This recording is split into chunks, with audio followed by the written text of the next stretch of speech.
20 मार्च रोजी श्री स्वामी समर्थ यांचा प्रगट दिवस आहे आणि स्वामी समर्थांच्या प्रगट दिनापूर्वी केलेली 11 दिवसाची दत्त सेवा ही अत्यंत प्रभावी मानली जाते. असं म्हणतात की या 11 दिवसात मनापासून केलेली स्वामींची सेवा आणि नामस्मरण भक्तांच्या आयुष्यातील अडथळे दूर करते आणि स्वामींची कृपा मिळवून देते. पण ही 11 दिवसाची दत्त सेवा नेमकी कशी करायची, कोणता मंत्र, कोणती पूजा आणि कोणते नियम पाळायचे हे सविस्तर आज आपण जाणून घेणार आहोत. स्वामींच्या प्रगट दिनापर्यंत केली जाणारी अत्यंत प्रभावी 11 दिवसाची दत्त सेवा जी भक्तांच्या जीवनात सकारात्मक बदल घडवते. चला तर सुरुवात करूया. सर्वात आधी तर सर्वांना श्री स्वामी समर्थ. अक्कलकोटचे परब्रह्म, दत्तावतार, अनंत कोटी ब्रह्मांड नायक श्री स्वामी समर्थ यांचं नाव घेतलं की भक्तांच्या मनात एक अद्भुत शक्ती जागृत होते. स्वामी समर्थांनी आपल्या भक्तांचे संकटात रक्षण केले, दुःख दूर केले आणि जीवनाला योग्य दिशा दिली. असं मानलं जातं की स्वामींच्या प्रगट दिनाच्या निमित्तानं केलेली ही सेवा, जप आणि भक्ती अत्यंत फलदायी ठरते. म्हणूनच 11 दिवसाची सोपी पण प्रभावी दत्त सेवा पद्धत, ही सेवा कशी करायची बघूया. तर आजपासून पहिला दिवस सुरू होतोय. संकल्प आणि स्वामींचं नामस्मरण घेऊन पहिल्या दिवशी सकाळीच लवकर उठून स्नान करावं आणि घरातील देवघर स्वच्छ करावं. देवघरात स्वामी समर्थांचा फोटो किंवा मूर्ती ठेवावी, समोर एक दिवा लावावा आणि अगरबत्ती अर्पण करावी. नंतर हात जोडून असा संकल्प करावा की हे अक्कलकोट निवासी श्री स्वामी समर्थ महाराज, मी तुमच्या कृपेने पुढील 11 दिवस दत्त सेवा करण्याचा संकल्प करीत आहे. माझ्या जीवनातील अडचणी दूर करा आणि मला योग्य मार्ग दाखवा. त्यानंतर 108 वेळा ओम श्री स्वामी समर्थ या मंत्राचा जप करा. ही अगदी साधी आणि सोपी सेवा आहे जी तुम्ही पहिल्या दिवशी करू शकता. दुसऱ्या दिवशी स्वामींच्या फोटो समोर बसून दत्त नामजप करावा. श्री दिगंबरा दिगंबरा श्रीपाद वल्लभ दिगंबरा हा जप किमान 108 वेळा करावा. जप करताना मन पूर्णपणे स्वामींमध्ये एकाग्र करावं. असं मानलं जातं की हा जप केल्यानं नकारात्मक ऊर्जाही दूर होते.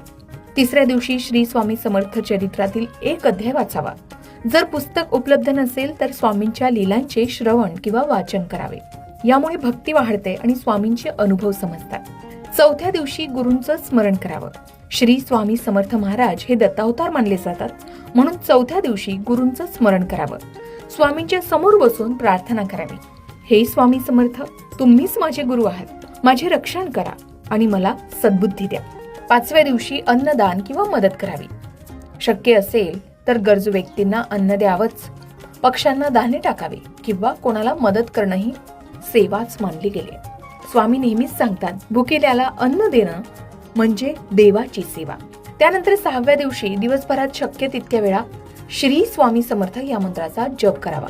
स्वामींचं नामस्मरण करावं. काम करताना, चालताना किंवा मनातल्या मनात हा जप करू शकता. यामुळे मनशांती मिळते.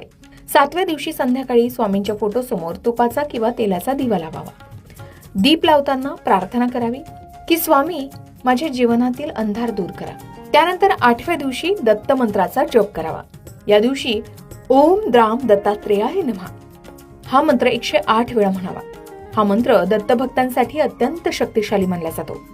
9व्या दिवशी स्वामींचं कीर्तन किंवा भजन करावं. आरतीही करावी, कारण श्री स्वामी समर्थ यांची आरती केल्यानं वातावरण सकारात्मक होतं. 10व्या दिवशी कृतज्ञता बाळगावी. स्वामींचे आभार मानावे. स्वामींना सांगावं की तुमच्या कृपेनं माझं जीवन चालतं, माझ्यावर तुमची कृपा अशीच राहू द्या.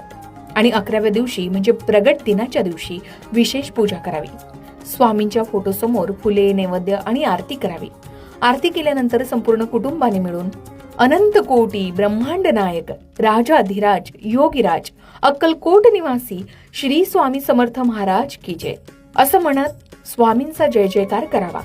शेवटी प्रसाद वाटावा आणि अशा प्रकारे स्वामींची 11 दिवसाची सेवा करावी.